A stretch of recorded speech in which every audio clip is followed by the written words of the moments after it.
வணக்கம் நண்பர்களே. ரொம்ப நாளாக ஒரு விஷயத்தை நினச்சி நான் ரொம்ப ஆச்சரியப்பட்டது உண்டு.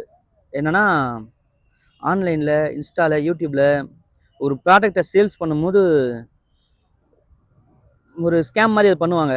ஒரு ஒர்த்லெஸ் ப்ராடக்ட்டை, ஒரு தரமில்லாத ஒரு ப்ராடக்ட்டை மேலே கவர் பண்ணி ஒரு நல்லா ஃபோட்டோ ஷூட் பண்ணி அதை வந்து சேல்ஸ் பண்ணி மக்கள்கிட்ட ரீச் பண்ணிவிடுவாங்க. மக்கள் அதை நிறைய பேர் வாங்குவாங்க. இது ஏன் வாங்குறீங்கன்னு கேட்டால் மக்கள் ஈஸியாக சொல்லுவாங்க, அது நிறைய பேர் வாங்கியிருக்காங்க, நிறைய பேர் லைக் பண்ணியிருக்காங்க, பாருங்கள் எவ்வளோ லைக் இருக்குது அந்த ப்ராடக்ட்டுக்கு அப்படிலாம் சொல்லுவாங்க. நானும் யோசிப்பேன், இது பார்த்தாவே தெரியுதே ஸ்கேம்னு சொல்லிட்டு எப்படி ஏமாறுறாங்கன்னு நினைப்பேன். பட்டு இப்போ தான் எனக்கு ஒரு விஷயம் புரியுது.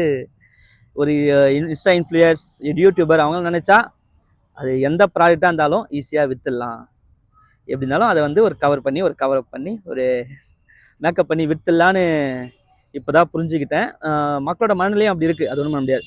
அவங்க எல்லாருமே மக்கள் எப்படி யோசிக்கும், புது ப்ராடக்ட் வந்தால் அதை வாங்கி அதை டெஸ்ட் பண்ணி பார்க்கணும் அப்படின்னு நினைக்கிறவங்க தானே. ஸோ ஓகே, அது பிரச்சனை இல்லை. ஆன்லைனில் நல்ல ப்ராடக்ட் இருக்குது, பார்க்கலாம். ப்ராடக்ட் எப்பவுமே நம்ம ப்ராடக்ட் ஆர்டர் பண்ணும்போது தெரியாது, அது வந்து பிரித்து பார்த்ததுக்கப்புறம் தான் தெரியும் அது என்ன ப்ராடக்ட், எப்படி நல்ல ப்ராடக்டா இல்லை வெறும் பில்டப் பண்ண கவர் பண்ண ப்ராடக்டான்னு தெரியும். பார்க்கலாம் கைஸ். இது ஒரு அரசியல் பதிவெல்லாம் இல்லைன்னு சொல்ல மாட்டேன், அரசியல் பதிவு தான்.